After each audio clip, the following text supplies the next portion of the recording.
Recording in progress. No nosso último encontro, a gente refletiu sobre os glamoures da ansiedade e da depressão. Anteriormente, a gente tinha refletido sobre o glamour da insegurança. E aí, hoje, a gente vai ver mais dois tipos de glamoures e como eles podem nos impactar.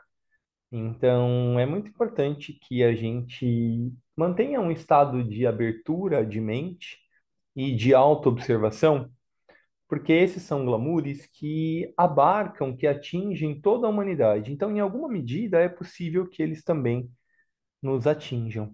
Não que a gente precise ficar procurando problema, não é isso, mas também a gente procurar perceber se, em alguma medida, a gente também é impactado por esse glamour e se formos, então, que a gente consiga, através das ferramentas do texto, dar um passo a mais nessa autoobservação, no autodesenvolvimento, para que a gente vá ganhando cada vez mais uma liberdade de consciência. Lembrando que vocês podem me interromper a qualquer momento. Entre as principais causas de depressão, que foi o que a gente viu na aula passada, estão os glamoures de inadequação, de inferioridade e o senso de futilidade. O sentimento de futilidade tem dois aspectos. Ele pode ser geral, o sentimento de que a vida como um todo não tem sentido, ou pessoal, o sentimento de que a própria vida e esforços são fúteis. No seu sentido geral, ele se deve à falha em reconhecer que há um propósito subjacente à vida.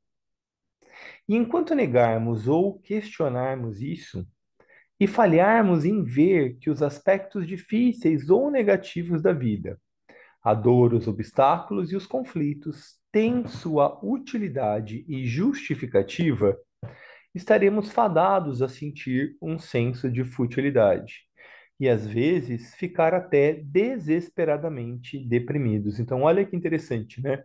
O conceito de futilidade, para a gente, usualmente falando, ele está mais ligado às coisas externas, a talvez o que eu queira adquirir, ou ter, ou comprar, ou, né? E aqui a gente vai falar, o texto vai falar de um texto de futilidade no sentido de não haver um propósito, de não reconhecer, perdão, um propósito. E aqui, de novo, né, é o meu convite para a gente perceber como que eu estou me relacionando com o meu propósito. Eu estou enxergando um propósito nas coisas que eu executo, nas coisas que eu realizo, ou mesmo se eu estiver, porventura, passando por algum momento de dificuldade, eu consigo, ou faço um esforço para tentar enxergar qual que é o propósito que está por trás dessa situação. O que será que há para que eu possa, compreender a mais ou enxergar, enfim, expandir a minha consciência através dessa situação, né? Então, isso é um ponto importante, a gente enxergar ali uma visão além das aparências. A cura radical para esse tipo de depressão é o reconhecimento de que a vida tem sentido, de que há um propósito elevado e magnificente subjaz a e inclui todos os seus aspectos, até mesmo aqueles que a gente chama de negativos. Não podemos esperar compreender o grande objetivo da evolução. Talvez a gente não tenha ainda uma abertura, uma amplitude de consciência para conseguir enxergar com clareza, mas podemos ver que há um imenso propósito atuando em todos os seus processos e em todas as vicissitudes dos opostos que gradualmente, mas seguramente nos levam em direção a um objetivo. E aqui fica até um convite para a gente, né? A gente observar os processos da natureza, os ritmos que se apresentam no desenvolvimento das plantas, dos animais, dos minerais. A gente consegue reconhecer que há tanto uma inteligência que orquestra tudo isso, mas há também diversos processos que vão levando as coisas a um determinado fim, a uma determinada realização, se a gente puder chamar assim. Viktor Frankl, aquele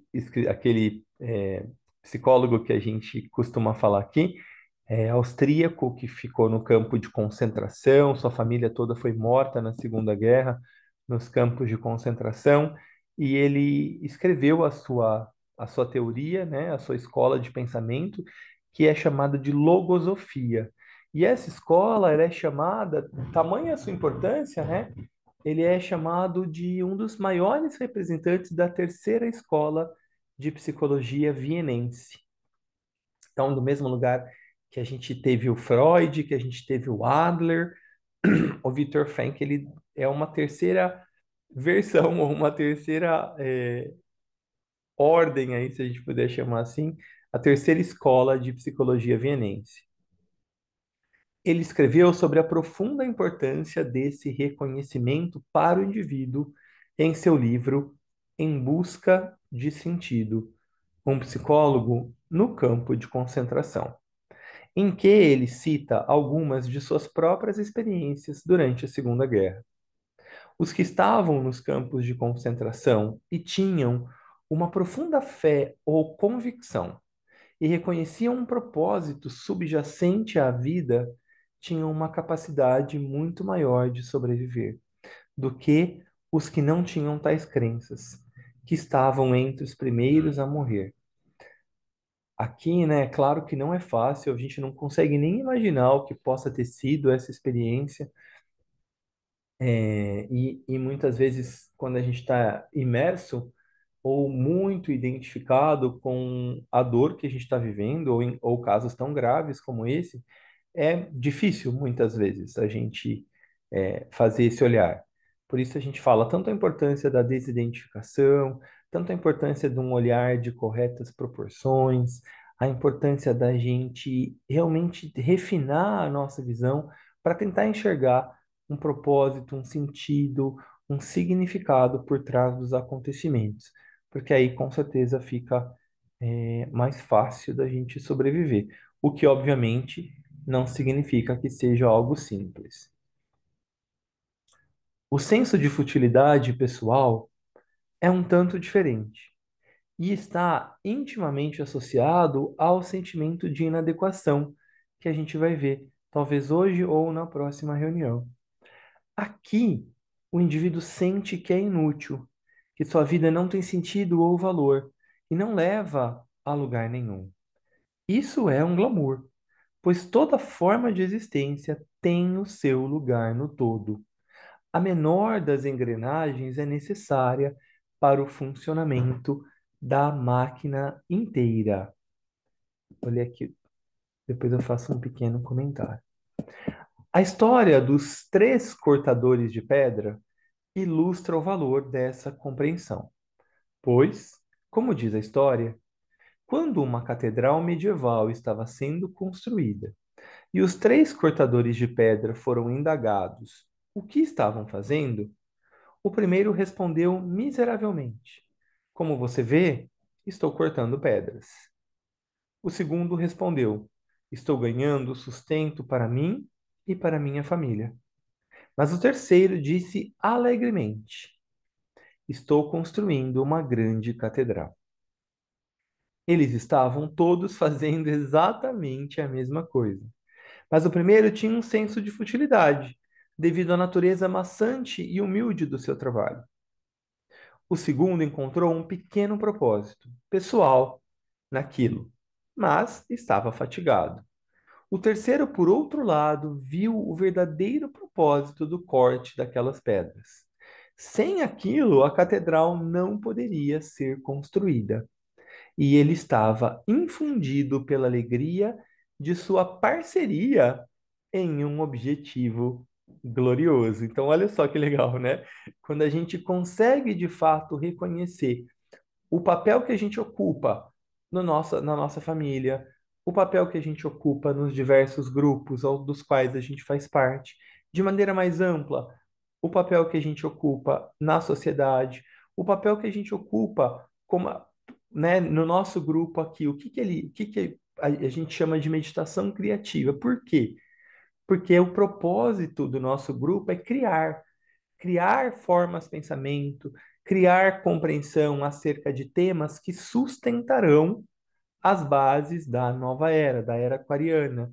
Então, quando a gente consegue reconhecer que somos aqui hoje em 10 pessoas que se reúnem pelo Zoom, ainda bem que tem essa tecnologia, mas se a gente consegue enxergar que a gente, 10 pessoas juntas, meia hora a cada, né, duas vezes na semana, que a gente pode se juntar a inúmeros grupos aqui no Brasil e em outros lugares do mundo, que têm o mesmo propósito, que é contribuir para a construção de uma nova cultura e de uma nova civilização aquarianas, isso naturalmente desperta em nós um idealismo, naturalmente desperta em nós um senso de propósito, naturalmente faz com que a gente dissolva esse glamour da futilidade e a gente comece então a ter ainda mais alegria e entusiasmo no nosso pequeno serviço. Eu estou colocando esse serviço só para exemplificar, né? Porque é algo comum a todos nós, mas eu tenho certeza que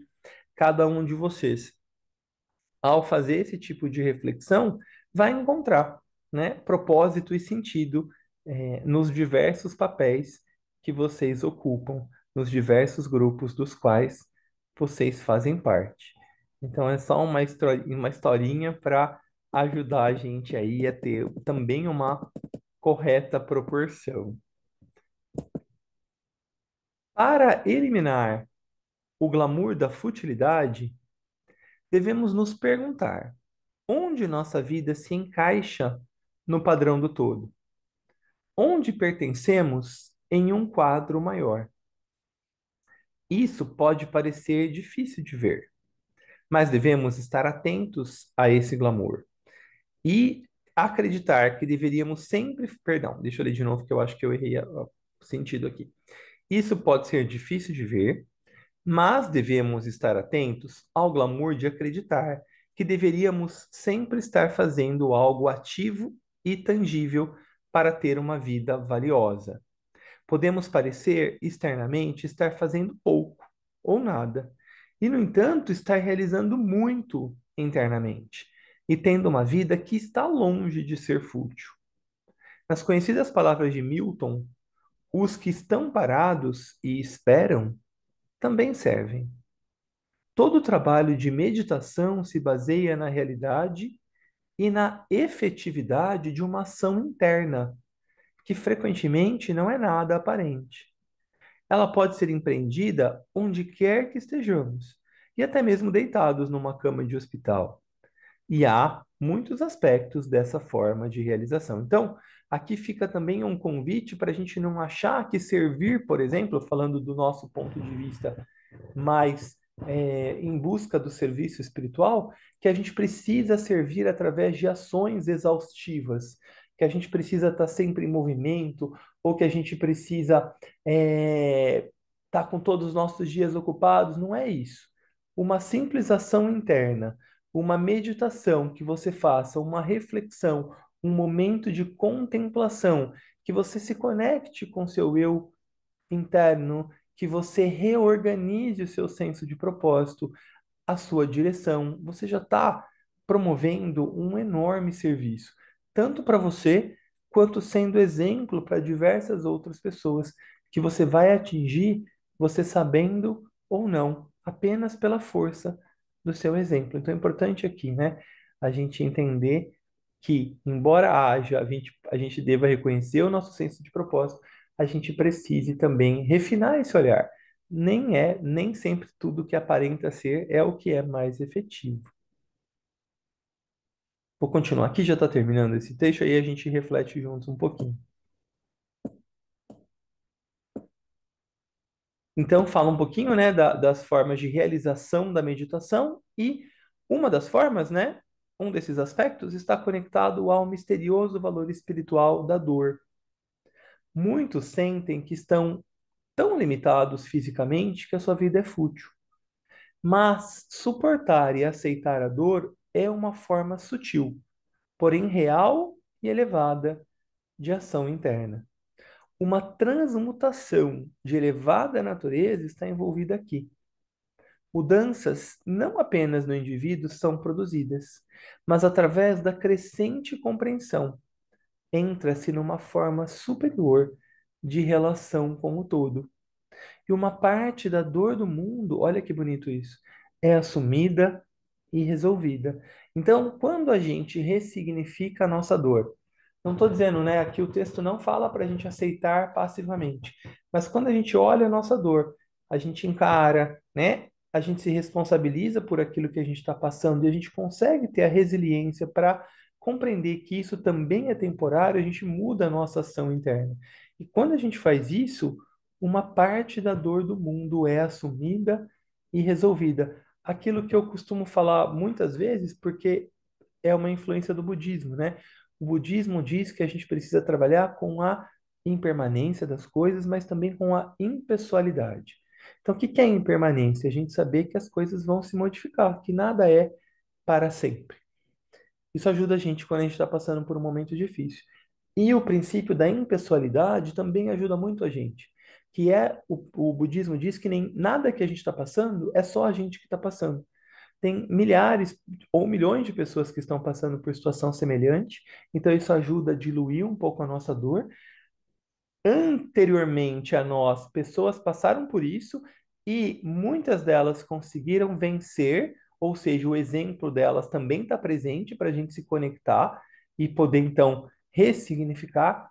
E talvez o mais bonito ou o mais nobre é que, através do fato da gente lidar de uma forma diferente, do fato da gente contornar essa situação, da gente expressar a resiliência, porque uma hora isso vai terminar, a gente também vai servir de exemplo para todos aqueles que estão subindo o monte no qual a gente está aí passando pela prova. Então, a nossa experiência também pode ressignificar a experiência das pessoas que virão após a gente. Então, é muito bonito, né? Quando a gente encontra um significado para as coisas que a gente está vivendo. Aqueles cuja vida está restrita pela má saúde não deveriam, portanto, deixar o glamour da futilidade invadi-los. Eles têm oportunidades internas, não abertas, para aqueles que levam uma vida mais ativa e aparentemente cheia. Olha que interessante, né? Tudo é o nosso olhar interno. Comentários, dúvidas, contribuições sobre esse senso de futilidade.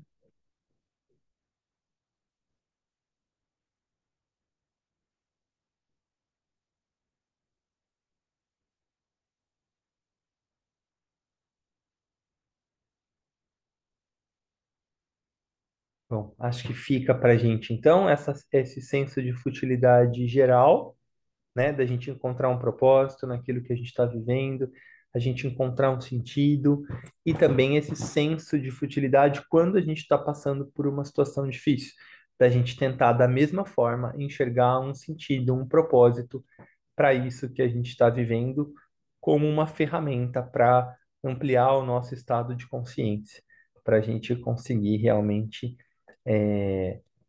olhar através das aparências, né? O que a gente costuma brincar, que os indianos falam que é uma das verdadeiras funções do centro-ágina. É a gente enxergar, não é a gente enxergar espírito ou mundo astral, é a gente enxergar as coisas para além do que elas aparentam ser. Bom, vamos lá então. Esse é bem curtinho, dá para a gente ler antes de terminar o nosso tempo de hoje. A gente fecha a nossa reflexão.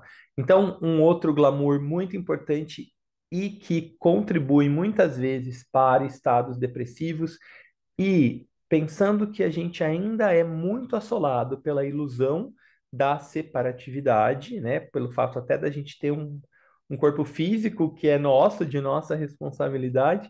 Isso, por um lado, é bom porque nos dá autonomia, e confiança, mas ao mesmo tempo a gente se vê muitas vezes isolado dos diversos grupos, né? A gente não consegue reconhecer muitas vezes relações energéticas e de amor que nos conectam. Então, muito provavelmente, todos nós, em alguma medida, nos relacionamos com esses glamours. Então, vamos prestar bastante atenção no texto para que a gente consiga pegar aí algumas chaves para ampliarmos aí a nossa consciência e realmente nos reconhecemos como parte dessa vida toda maior, desse fluxo todo do qual a gente de fato é parte, né? Que isso saia de uma ideia mental e passe a ser uma realidade interna.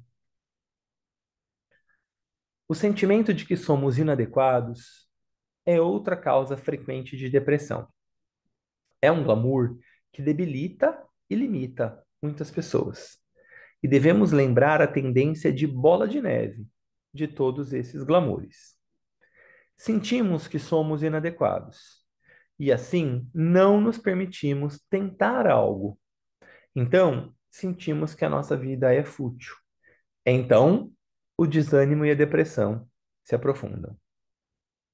A falta de confiança em nós mesmos e em nossas habilidades frequentemente é causa pela tendência de nos compararmos aos outros. Mas esse não é um processo racional. Ninguém é idêntico, com as mesmas capacidades, habilidades, qualidades. E ninguém agirá exatamente da mesma maneira que o outro. Assim, não podemos medir corretamente nossas realizações contra ou em relação às dos outros. As pessoas que são menos hábeis em certos aspectos têm qualidades que os outros podem não ter, e todos têm diferentes limitações. Precisamos aceitar a nós mesmos e nossas habilidades, ou a falta delas. Só fechar a mensagem. E não nos importar se parecemos ficar ofuscados em determinadas situações. Se usarmos nosso equipamento tão bem quanto pudermos, nossas realizações podem ser tão boas para nós quanto o sucesso dos outros que são mais espetaculares. De certo modo, é uma forma de orgulho querer igualar ou superar os que nos rodeiam. E sentir que deveríamos fazer isso deixa entrar em glamoures de vários tipos. Então, olha só, né? A gente está falando aqui do orgulho, a gente está falando aqui da comparação, a gente está falando aqui também de não enxergar o que a gente é capaz de fazer, a nossa realização. De novo, né? O glamour ele é sempre uma ilusão. Então, quando a gente enxerga assim, a gente está olhando sempre para o aspecto forma, externo. A gente está deixando de valorizar o aspecto interno ou causal, que no fim das contas é o mais importante. Um senso de inferioridade pode se tornar um complexo de natureza incapacitante, restringindo-nos e negativando nossa potencialidade de todas as maneiras possíveis. O medo do fracasso é uma das principais causas, e aqueles que têm esse clamor têm que aprender a não se preocupar tanto com os resultados, fazer e ser o seu melhor, mas permanecer emocionalmente desapegado do resultado dos seus esforços. Obviamente que não é fácil, né? Mas vou continuar. Não devemos ter medo do fracasso. Ele traz experiências e pode nos ensinar muitas lições. Ele também nos fortalece e enriquece para futuras realizações. Uma atitude menos introspectiva também deveria ser adotada. Muitos tendem a olhar criticamente demais para si mesmos e estão continuamente se diminuindo. Isso, obviamente, torna ainda mais difíceis as coisas para eles e apenas aumenta os efeitos negativos desses glamoures. Não há necessidade de indicar de novo o valor das técnicas de desidentificação, que a gente sempre fala que é a primeira e a mais usada, das corretas proporções e do cultivo de opostos. Então vamos lá, para a gente fechar a nossa reflexão de hoje. o sentimento de inadequação e de inferioridade. Então, muitas vezes, por conta da comparação, por conta do excesso de crítica que a gente tem para com a gente mesmo, por conta do nosso orgulho em querer estar, ser melhor ou estar na frente, a gente vai muitas vezes se afastando, né? A gente deixa de fazer aquilo que a gente pode fazer no lugar onde a gente está e a gente passa a querer ocupar um papel que não é nosso. E aí a gente pode até pensar, né, que a própria inveja, o próprio ciúmes, eles fazem parte disso. E esse sentimento de inadequação, ele nos afasta do grupo.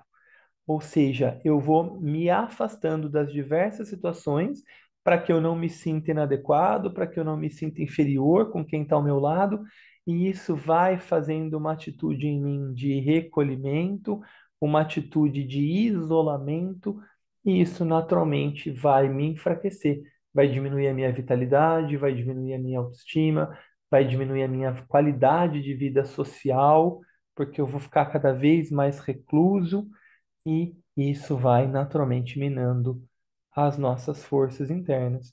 Então, a importância da gente se observar aí, se a gente perceber certas tendências, da gente procurar enxergar, né, o que está acontecendo, como é que a gente pode melhorar esse aspecto para a nossa própria saúde.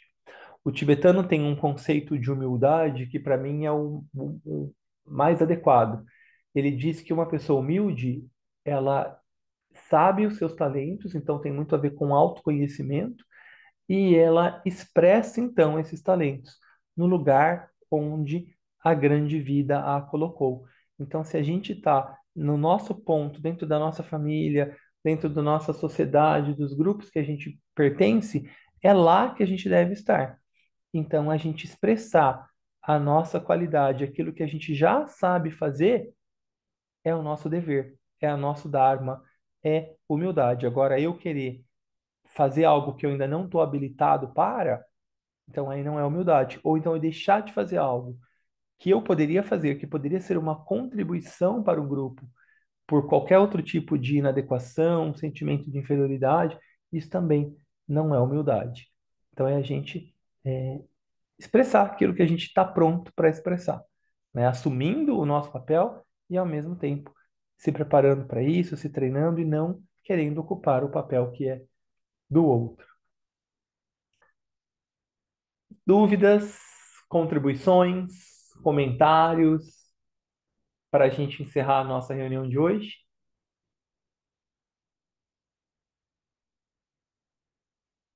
Tá todo mundo. Paulinho, Oi. oi, bom dia. Bom dia, Rô. Nossa, achei muito interessante. Me vi numa situações assim, nesses três temas, né? E fiquei pensando assim, uma pessoa profissionalmente muito bem, né, na sua profissão, naquilo que escolheu, e mesmo assim, com uma inadequação ou um propósito, no caso da futilidade também, fazendo esse link. Porque os sentimentos, a parte emocional dessa pessoa ela não desenvolve na mesma proporção que a É outra parte da profissional. vida dela. Aham. É, é muito louco isso, né? Assim, é muito discrepante, mas é totalmente possível, né? Muitas vezes acontece, né, Rô? E, e a gente volta de novo para aquele tema, né, da integração. Porque quando a Uhum. gente vai buscando a nossa integração de personalidade, a gente vai tendendo a ser um todo, né? Um núcleo mais coerente. Quando a gente está menos integrado, é igual você citou, uma parte nossa tá lá bombando e a outra tá meio capenga, ainda não enxerga, né? Então, a importância da gente trabalhar sempre na nossa integração, porque aí a gente vai dando Sim. passos mais ou menos cadenciados, né? Uhum. É verdade. Obrigada, foi muito legal. Obrigado você. A Tati escreveu aqui no chat, ó, importante é reconhecer nosso papel através das técnicas que aprendemos e aplicá-los no mundo. A gente vai encontrando assim um senso de propósito, né?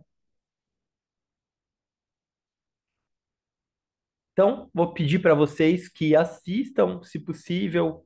É curtinha, a nossa gravação vai ter meia hora. Assistam hoje ou amanhã, para que na nossa meditação de quinta a gente consiga estar com esses temas. Lembra que a gente sempre fala, né? Quando a gente reflete sobre algum tema, então hoje a gente está falando sobre a inadequação, a inferioridade, o senso de futilidade. Quando a gente lê sobre isso, reflete, a gente está fazendo um movimento de invocação para a nossa própria alma. Então, quando a gente for fazer a nossa meditação da quinta, a gente vai abrir um espaço para a nossa alma evocar ou responder a esses nossos questionamentos, a essas nossas indagações. Eventualmente, se a gente sente isso ainda, então também é um movimento invocativo, um clamor por ajuda, por integração, por compreensão da nossa alma. Então, eu aconselho a, entre hoje e amanhã, a gente, em algum momento do nosso dia, ou refletir sobre isso, ou trazer essas ideias, ou eventualmente assistir ao vídeo, porque tudo isso vai fazer com que a gente faça um movimento invocativo e a alma possa, através da meditação, responder para a gente, aí ampliando a nossa consciência, nos curando, nos integrando. Uma ótima terça-feira a todos. Muito obrigado por mais um dia de serviço compartilhado.